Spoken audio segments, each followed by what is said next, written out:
ಇದು M Osmani classes Indian constitution and polity. ಈ ದಿನ ಭಾರತದ ಸಂವಿಧಾನಕ್ಕೆ ತಿದ್ದುಪಡಿ ಮಾಡಿ ಸೇರಿಸಿದಂಥ ಪ್ರಮುಖ ವಿಧಿಗಳ ಕುರಿತು ತಿಳಿದುಕೊಳ್ಳೋಣ. ಮೊದಲನೇ ವಿಧಿ 350A. ಇದು 7ನೇ ಸಂವಿಧಾನ ತಿದ್ದುಪಡಿ ಮಾಡಿ 1956ರಲ್ಲಿ ಸೇರಿಸಲಾಗಿದೆ.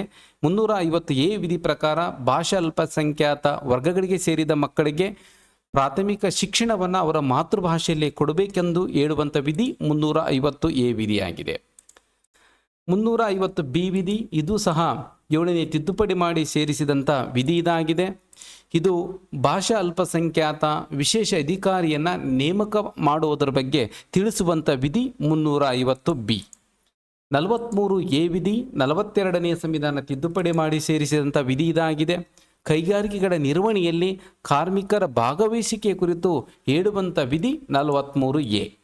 39A 42ನೇ ತಿದ್ದುಪಡಿ ಮಾಡಿ ಸೇರಿಸಿದ್ದು ಇದು ಬಡವರಿಗೆ ಉಚಿತ ಕಾನೂನು ನೆರವು ಮತ್ತು ಸಮಾನ ನ್ಯಾಯ ಕೊಡೋದ್ರ ಬಗ್ಗೆ ತಿಳಿಸುತ್ತದೆ. ಅದು 39A.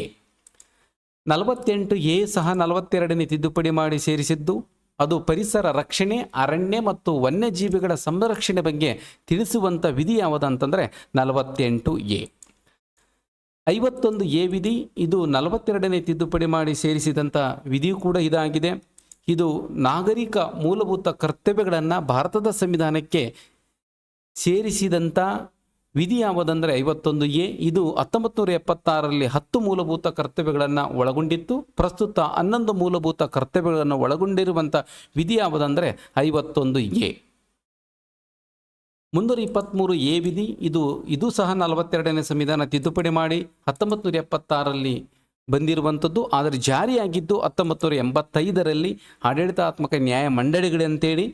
ಇದು CAT ಸೆಂಟ್ರಲ್ ಅಡ್ಮಿನಿಸ್ಟ್ರೇಟಿವ್ ಟ್ರಿಬ್ಯುನಲನ್ನು ಮತ್ತು ಆಯಾ ರಾಜ್ಯಕ್ಕೆ ಸಂಬಂಧಪಟ್ಟಂತೆ ಉದಾಹರಣೆಗೆ ಕರ್ನಾಟಕದಲ್ಲಿ ಕರ್ನಾಟಕ ಅಡ್ಮಿನಿಸ್ಟ್ರೇಟಿವ್ ಟ್ರಿಬ್ಯುನಲ್ ಅಂದರೆ KATಯನ್ನು ಸ್ಥಾಪನೆ ಮಾಡೋದಕ್ಕೆ ಅವಕಾಶ ಕೊಡುವಂಥ ವಿಧಿ 323A. 323B ವಿಧಿ ಇದು ಸಹ 42ನೇ ತಿದ್ದುಪಡಿ ಮಾಡಿ ಸೇರಿಸಿದಂಥ ವಿಧಿ ಇದಾಗಿದೆ. ಇತರ ವಿಷಯಗಳಿಗೆ ನ್ಯಾಯಾಧೀಕರಣಗಳನ್ನು ನ್ಯಾಯಮಂಡಳಿಗಳನ್ನು ಸ್ಥಾಪನೆ ಮಾಡೋದಕ್ಕೆ ಅವಕಾಶ ಮಾಡಿಕೊಡುವಂಥ ವಿಧಿ 323B ಆಗಿದೆ.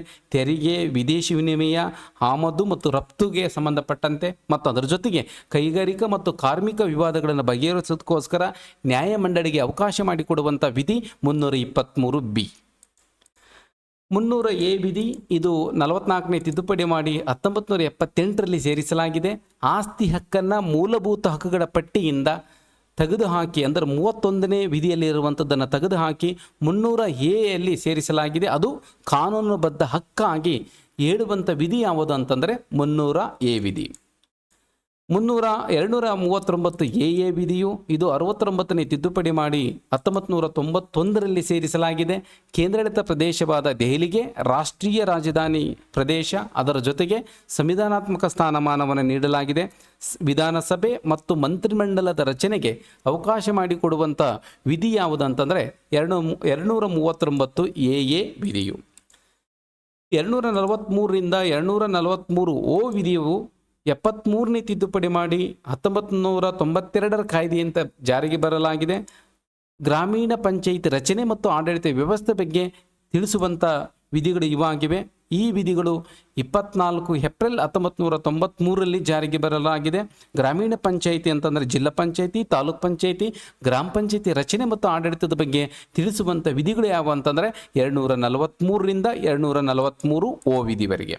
243P ದಿಂದ 243ZGವರೆಗೆ 74ನೇ ಸಂವಿಧಾನ ತಿದ್ದುಪಡಿ ಮಾಡಿ ಸೇರಿಸಲಾಗಿದೆ. ನಗರ ಸ್ಥಳೀಯ ಸಂಸ್ಥೆಗಳ ಬಗ್ಗೆ ಇರುವಂಥದ್ದು ಈ ವಿಧಿಯಾಗಿವೆ. ಜಾರಿಗೆ ಬಂದಿರುವಂಥದ್ದು ಜೂನ್ 1, 1993ರಲ್ಲಿ. ನಗರ ಸ್ಥಳೀಯ ಸಂಸ್ಥೆಗಳು ಅಂತಂದರೆ ಪುರಸಭೆ, ನಗರಸಭೆ, ಮಹಾನಗರ ಪಾಲಿಕೆಗಳ ಆಡಳಿತ ಮತ್ತು ರಚನೆ ಬಗ್ಗೆ ತಿಳಿಸುವಂಥ ವಿಧಿಗಳು ಅಂದರೆ 243P ದಿಂದ 243ZGವರೆಗೆ. 21A 86ನೇ ತಿದ್ದುಪಡಿ ಮಾಡಿ ಸೇರಿಸಿದಂಥ ವಿಧಿ ಇದಾಗಿದೆ. 6ರಿಂದ 14 ವರ್ಷದ ಮಕ್ಕಳಿಗೆ ಉಚಿತ ಮತ್ತು ಕಡ್ಡಾಯ ಶಿಕ್ಷಣ ಕೊಡೋದ್ರ ಬಗ್ಗೆ ತಿಳಿಸುವಂಥ ವಿಧಿ ಯಾವುದಂದರೆ 21A.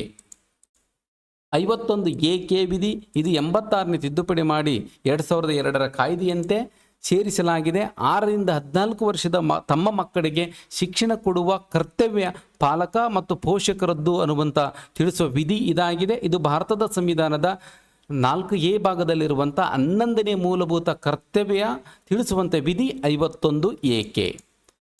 338A ವಿಧಿ, ಇದು 89ನೇ ತಿದ್ದುಪಡಿ ಮಾಡಿ 2003ರಲ್ಲಿ ಈ ಕಾಯ್ದೆ ಬಂದಿದೆ. ಪರಿಶಿಷ್ಟ ಪಂಗಡಗಳ ಆಯೋಗವನ್ನು ಸ್ಥಾಪನೆ ಮಾಡೋದಕ್ಕೆ ಅವಕಾಶ ಮಾಡಿಕೊಡುವಂಥ ವಿಧಿ ಯಾವುದಂತಂದರೆ 338A. 338B ವಿಧಿ, ಇದು 102ನೇ ತಿದ್ದುಪಡಿ ಮಾಡಿ 2018ರಲ್ಲಿ ಈ ಕಾಯ್ದೆ ಬಂದಿದೆ. ರಾಷ್ಟ್ರೀಯ ಹಿಂದುಳಿದ ವರ್ಗಗಳ ಆಯೋಗ ಸ್ಥಾಪನೆ ಮಾಡೋದಕ್ಕೆ ಅವಕಾಶ ಮಾಡಿಕೊಡುವಂಥ ವಿಧಿ ಯಾವುದಂತಂದರೆ 338B.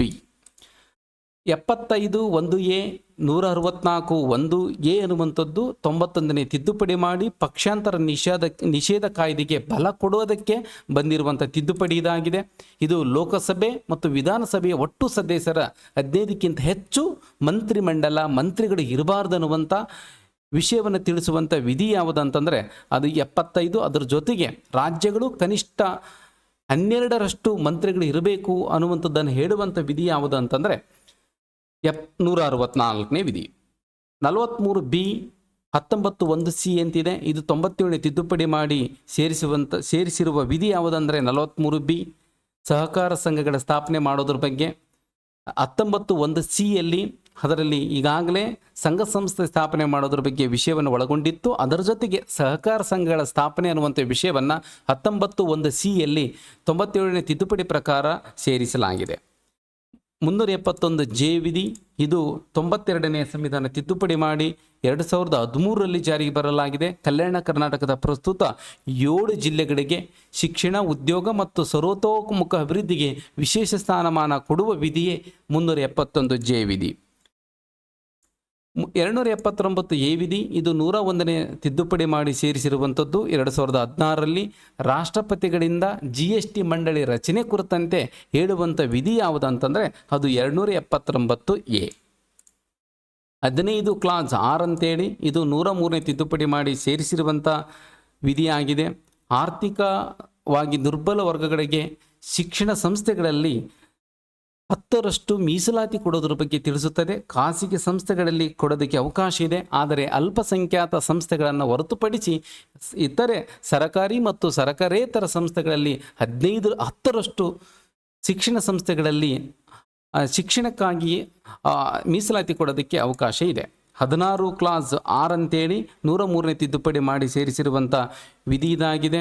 ಇದು ಆರ್ಥಿಕ ದುರ್ಬಲ ವರ್ಗಗಳು ಅಂದರೆ ಎಕನಾಮಿಕ್ಲಿ ವೀಕರ್ ಸೆಕ್ಷನ್ ಅಂತೇಳಿ EWS ನಾಗರಿಕರಿಗೆ ಸರ್ಕಾರಿ ಉದ್ಯೋಗದಲ್ಲಿ 10ರವರೆಗೆ ಮೀಸಲಾತಿ ಕೊಡೋದಕ್ಕೆ ಅವಕಾಶ ಮಾಡಿಕೊಡುವಂಥ ವಿಧಿ 16 ಕ್ಲಾಸ್ 6.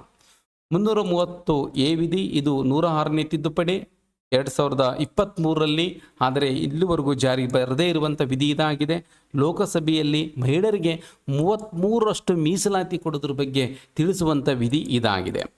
332A ವಿಧಿ, ಇದು 106ನೇ ತಿದ್ದುಪಡಿ ಮಾಡಿ ಸೇರಿಸಿರುವಂಥದ್ದು. 2023ರಲ್ಲಿ ರಾಜ್ಯ ವಿಧಾನಸಭೆಗಳಲ್ಲಿ ಮಹಿಳೆಯರಿಗೆ 33ರಷ್ಟು ಮೀಸಲಾತಿ ಕೊಡೋದ್ರ ಬಗ್ಗೆ ಹೇಳುವಂಥ ವಿಧಿ 332A. ಈ ತರಗತಿ ನಿಮಗೆ ಇಷ್ಟ ಆಗಿ ಮತ್ತೊಂದು ತರಗತಿಯನ್ನು ಬಯಸುವಂಥ ಸ್ಪರ್ಧಾರ್ಥಿಗಳು ಈ ಚಾನಲನ್ನು ಸಬ್ಸ್ಕ್ರೈಬ್ ಮಾಡಿ ಅಂತ ಹೇಳ್ತಾ ಈ ತರಗತಿಯನ್ನು ಮುಗಿಸ್ತಾ ಇದ್ದೀನಿ.